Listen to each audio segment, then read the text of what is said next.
Hey guys, welcome back. So everybody is getting ready for January, you know, new year, new me, all that sort of thing. And I thought I would put some useful training videos out of each different body part and just different tricks and tips to train them more effectively. So let's start off with chest, the one that everybody wants to grow. And it's one I've found that every single client I've had has had chest be a sticking point. And for me, chest has never been a sticking point, partly because of my genetics, but partly because I know how to train it, and it's the body part I've been training the longest. I started training chest way back when I was like 13. I got a bench press in my conservatory, and I was just training chest from a very young age. I got that mind-muscle connection with it really early on, and this is really important. And a lot of people I see, when they train chest, they're doing it wrong. An astonishing amount of people actually train chest wrong. Form-wise, too much weight, not enough sets or reps, doing things just wrong, and that's why their chest isn't growing. So before I get into some of the top exercises and ways to do them to really get that growth, I want to explain two types of sets that I've started using a lot of in the last year, and they've been incredibly effective at A, making my workouts shorter, and B, making them more intense and effective. So the first one is a rest pause set. And what a rest pause set is pretty simple. You do a set at a weight of, I mean, you can use it for different rep ranges, but you essentially do a set to failure. So I like to do them for most muscle groups in the muscle building rep range of like 10 to 12 reps. So a rest pause set in regards to chest, what you could do, and I'll explain how it works, is I would get up on a bench, warm up to a weight where I can do 10 to 12 reps. And 12 reps being absolute failure. So 12 reps isn't easy. The 12th rep is really hard. You need a spot for it. Then you put the bar back, you take 10 breaths, deep breaths, you get the bar back again, you do as many reps as you can to failure. Normally, if you're doing this correctly, this will be about 3 or 4 reps. You rack the weight again, take 10 breaths, then re-rack it, and do probably 1 or 2 reps, really grinding, pushing it out. You will always need a spotter for this, but it'll give you a crazy pump, and it really forces your muscle fibers to completely overload.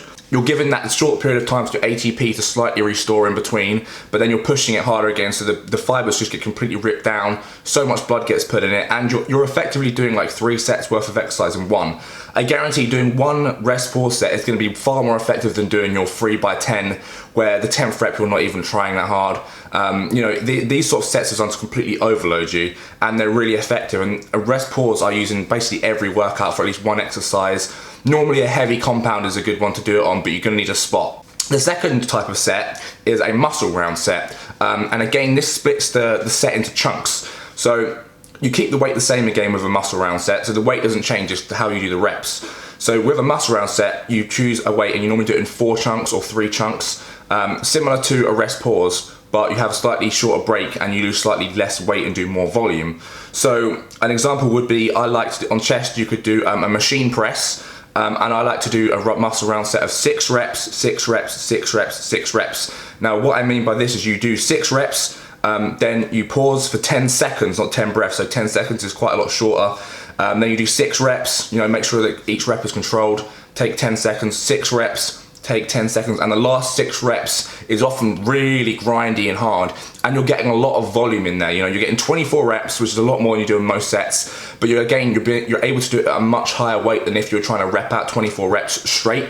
Because you've got a little gap in between to let your body recover a little bit, then you push it, and it's just another way to really overload the muscle with a bit more weight than you'd normally be able to, and getting a ton of reps in. So that's another really effective type of training. And again, if you do 2 muscle round sets, you're doing 48 reps. That's more than normally 5 sets of 10, right, almost. So again, you're making your workout shorter and also more effective at the same time. And I've adopted these recently, and they've made massive differences to my body in the last like 6 to 9 months. And it's just surprising how people don't know about them, so I thought I'd put that in the start before we go on to some actual training clips now, and some just top exercises I use and that have helped a lot of my clients, make good progress. Okay, so first up we have the bench press, the staple of like all chest workouts, and the amount of people who bench wrong is ridiculous. So first things first, there's a whole bunch of technique things to note here. So firstly, you can see I've got an arch in my back, and the only body points that are touching the bench are my traps, my scapula, and my glutes, and my heels are firmly placed on the floor,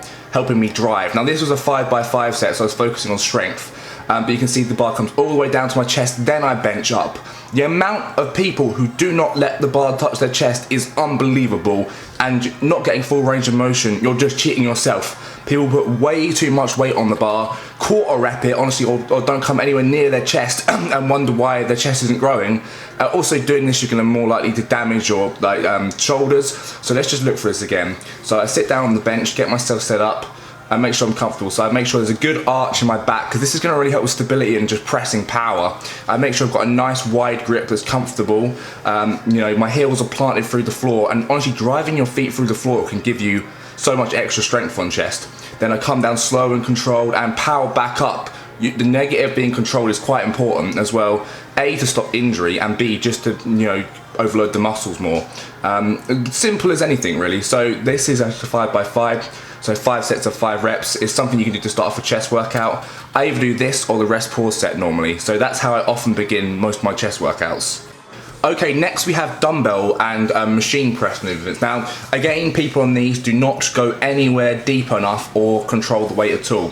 So here is a good example of depth you want to get. You want to get so low down that the dumbbells are almost touching your chest. The good thing about dumbbells is you can get that extra depth and stretch that you can't get on flat bench. You can really get deep into the motion, and people just miss that out completely. So you really want to focus on controlling the weight down, letting it get to that deep stretch, even holding it a second at the bottom like there, and then pressing out. This is going to just hit the fibers much more effectively. I'm doing a nice slow negative there to really get that stretch out on the final rep too. And the same thing applies for machines. Machines often allow you to have bigger range of motion. So you can see how far back I can stretch on this chest machine. I'm really going slow, controlling the movements, and at the top I'm squeezing my chest. It's really to get that connection there and hit the fibers more. And if you just make a habit of squeezing your chest at the top of each rep, you're really going to start to actually get a connection with your brain where that muscle's contracting, and really focus on contracting it harder. And you know, from there you're just going to improve and improve and improve when you actually can physically contract that muscle the way you want to. Next up we have flies, which is a similar principle applies. Deep stretch. Every chest thing that you can do, deep stretch is a real key point. And people often do flies very wrong as well. So you can see here that I'm squeezing, and sorry about the lighting here, it does get better. I'm squeezing my chest together really hard at the top of each movement. You can see the muscle fibers contracting, and that stretch is what's really going to help you, you know, get better into that movement and just get more effect and thickness out of it. The whole point of a fly motion is to hit that outer side of the pec and really stretch it out. If you're not getting all the way back, the movement you're doing is pointless, and at the peak contraction you're putting your hands together to really squeeze and build that inner part of the pec. So it's like a double hit here. So you're hitting the outer bit for the thickness and the width, and the inner bit for the inner chest thickness. If you're not, you know, getting that stretching and contracting each rep, which a lot of people don't, you know, they don't bring their hands all the way together and squeeze hard, you can see their chest muscles aren't even working. They're just using pretty much all delts and traps to move that weight forward, you know, a little bit of pec, but for the most part just front delts, and it's just a waste. So you really want to be focusing on getting really deep, and on the peak contraction, squeezing and holding almost for half a second is a great way of doing it, and getting your mind in that right zone to hit the muscle properly. So the exact same thing applies with upright flies. Now, a few tips with upright flies. You want to stand with one foot in front of the other and almost lean backwards so that your chest is peeking up to the sky. If you start to lean forward on upright flies, you're not going to be getting as much contraction on the upper inner pecs as you need to be and you want to be. And again, as you can see of this movement, I'm at the top, squeezing and actually holding it there for a second to make those upper chest fibers get really contracted. And that's how I built my upper chest. From this one movement alone, I built so much upper chest thickness. And again, at the bottom end, you let it stretch out and hold it and let your body stretch your chest muscles out before you bring it back up again. You know, do slow, controlled motions with these. Make sure you're actually hitting the chest and not using too much of your delts or your triceps or your traps or other body parts to, you know, take over. If you start using momentum and speed and putting the weight up too high, you're not going to be, you know, hitting the chest properly. At most on this exercise, I might put like 26 kilos aside on the cables. That's at the most. On some machines, I'll only put it down as 15, you know, 20 kilos, and that's all you need. And that squeezing at that top is what's really going to help, you know, develop your chest muscles. And that stretch again, squeeze and stretch is the like key points here for chest. I'm just going to keep like putting out over and over again.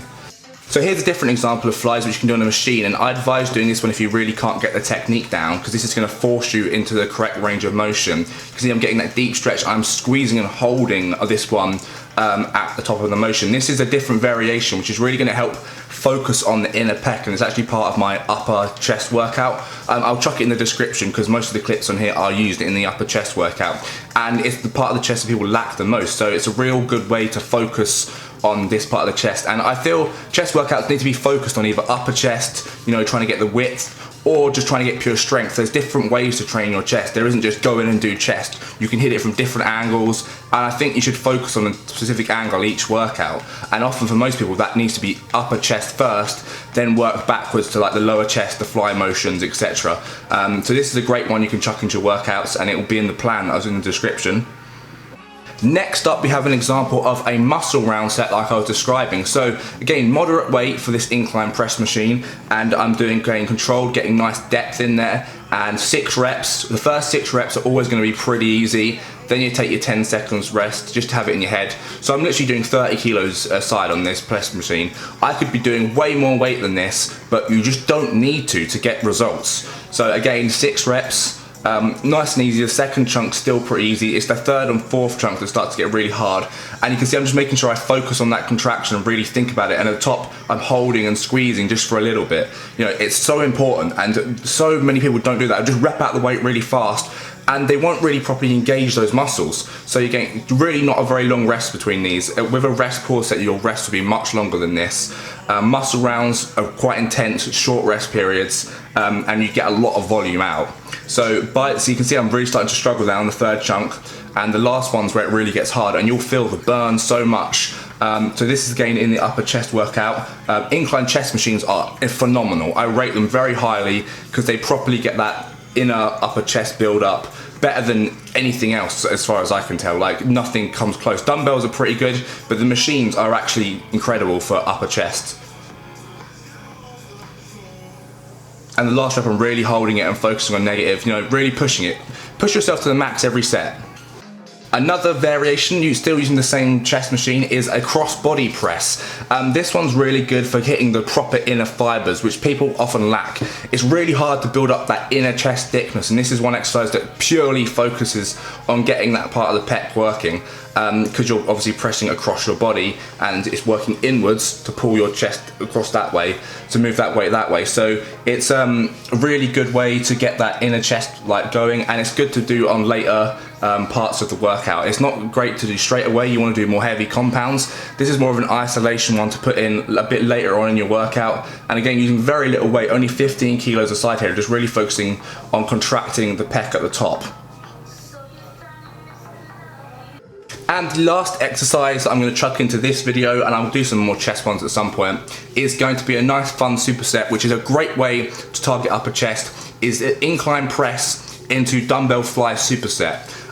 This is a killer. This really burns, and you should definitely incorporate supersets into your chest workouts to really overload. Like I said before, there's a whole bunch of supersets you can do. Just make sure the muscle groups are actually linked together. So for example, you could do chest press into machine flies, or into another type of press, or just drop set the press weights. There's lots of little things you can do to try and overload the muscles. Straight sets are great, but supersets, drop sets, muscle round sets, rest pause sets, these are ones that properly overload the muscles. And again, you can see proper depth, getting nice squeeze at the top as well. This is what you're after for every single set. If after each set your chest isn't completely overloaded, sore, you couldn't do another rep, then you're not doing enough, okay? And that's what you really want to focus in on. So really, you can see how much of a stretch I'm getting there, and that's really important. 4 supersets of that, and you're knackered. And that's what's the start of my workout program. So check out the program below, try it out, tell me what you think of it. When I did it, my upper chest in here was just ruined for like 2 days in bits. So I guarantee you'll find this will help you, get some more knowledge about training chest and just any body part correctly. You got to focus on contracting the muscles you actually want to train, and not using momentum or other things to move as much weight as possible. Put that ego out the way, drop the weights down, and focus on the contractions. That's all I have today. Hope you enjoyed, and I'm going to do a bunch more training videos like this. Yeah, subscribe if you haven't already, and we'll catch you next time.